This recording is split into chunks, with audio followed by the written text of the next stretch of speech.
Hello students, आज हम class 10th का एक्सरसाइज 7.2 का क्वेश्चन नंबर 9 करेंगे। क्वेश्चन क्या है? Find the coordinates of the points which divides the line segment joining A and B into 4 equal parts. हमें एक लाइन सेगमेंट दी गई है ए बी, उसको 4 इक्वल पार्ट्स में डिवाइड किया गया है और हमने उससे जो है जो बीच में 3 पॉइंट बनेंगे ना, हमारे इक्वल पार्ट्स करने पर 3 पॉइंट बनेंगे सी डी ई, मैंने उसको कंसीडर कर लिया है। तो हमने ये निकालने हैं, सी अलग से निकालना है, डी अलग से निकालना है, ई अलग से निकालना है। ये दो मेथड से हो जाता है, एक रेशो मेथड से या फिर इसको मिड पॉइंट फार्मूले से कर सकते हैं। तो ईजीएस्ट वे मेरे को मिड पॉइंट फार्मूला वाला लगता है। मिड पॉइंट फार्मूला आप जानते हैं, अभी अभी करवाया था मैंने थोड़े दिन पहले।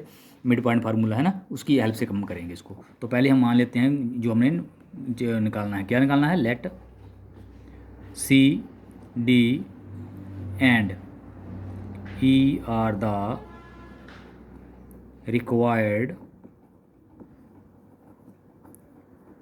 पॉइंट्स। ये हमारे रिक्वायर्ड पॉइंट्स हैं, सी डी एंड ई। तो अब जरा इसको ध्यान इस डायग्राम को ध्यान से देखो, पिक्चर को। ए और बी मेरे के पास लाइन सेगमेंट है, उसका mid point formula mid point कौन सा है भाई?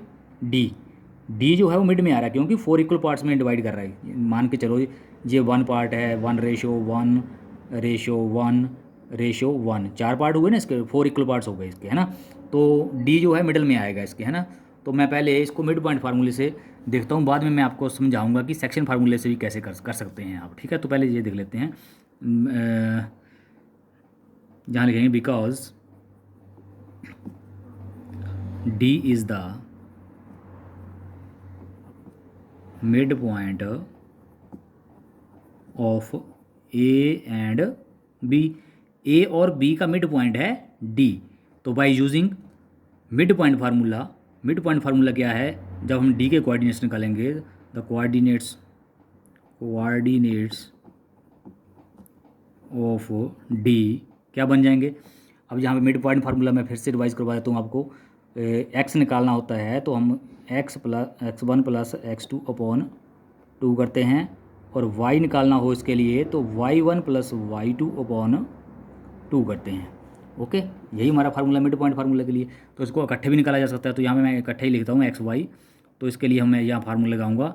देखो, ए और बी के मिड पॉइंट में डी आ रहा है, तो ये x1 y1 हुआ, इसको x2 y2 कंसीडर करके चलना है। ओके, तो x1 प्लस x2 अपॉन 2 यानी -2 प्लस 2 अपॉन 2 हो जाएगा, और y1 प्लस y2 अपॉन 2 वो y के लिए हो जाएगा 2 प्लस 8 अपॉन 2, ये मेरा y हो गया। तो क्या बन गए डी के कोऑर्डिनेट्स? क्या बन गए? -2 प्लस 2 0 हो गया, 0 अपॉन 2, और ये हो गया 10 अपॉन 2, 0, इसको काट के 5 आ जाएगा। तो डी के कोऑर्डिनेट्स हो गए हमारे पास ये वाले, ठीक है। ए कोऑर्डिनेट्स निकल गए हमारे, कोऑर्डिनेट्स ऑफ डी। डी कहाँ पे है? यहाँ पे मैं लिख सकता हूँ 0 5, 0 5 आगे, डी के आगे। ये अब देखो ध्यान से, अब जब मैंने डी निकाल लिया तो आप देख रहे हो कि सी जो है मिडल में आ रहा है ए और डी के। तो यहाँ पे हम क्या लिखेंगे? Because C is the mid point of A and D. तो मिड कोऑर्डिनेट्स ऑफ सी निकाल सकते हैं हम फिर।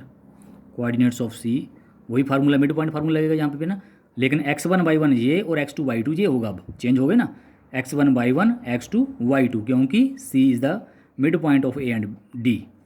ओके, तो क्या बन जाएगा फिर? वही formula x1 plus x2 -2 plus 0 upon 2 and 2 plus 5 upon 2, y1 plus y2 upon 2। Okay, -2 upon 2 हो गया, ये 7 अपॉन 2 हो गया, ये कैंसिल हो गए।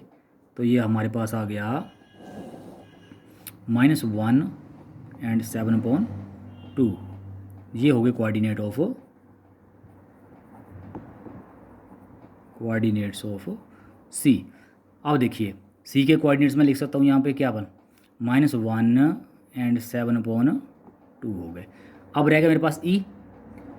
अब मेरे पास क्या रह गया? किसके कोऑर्डिनेट्स रह गए भाई? ई के रह गए, ठीक है। तो E is the mid point of D and B. तो ई के भी आराम से मिड पॉइंट फार्मूले की हेल्प से हम निकाल सकते हैं। तो हम फिर से लिखेंगे, because E is the mid point of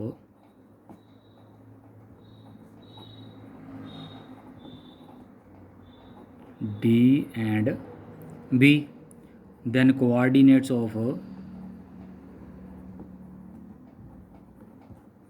E is equal to, फिर से मिड पॉइंट फार्मूला लगाएंगे।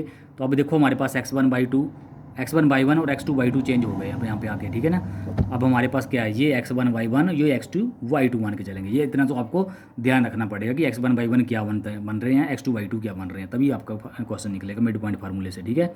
तो यहाँ पे देखो क्या बन गया फिर, 0 + 2/2 यानी कि x1 + x2/2, और क्या बन गया 5 + 8/2, माई मीन टू से y1 + y2/2, y1 + y2/2, तो ये हो गया 2/2 और 13/2, और यहाँ देखो 2 कैंसिल हो गए, और क्या बच गया मेरे पास फिर 1 और 13/2।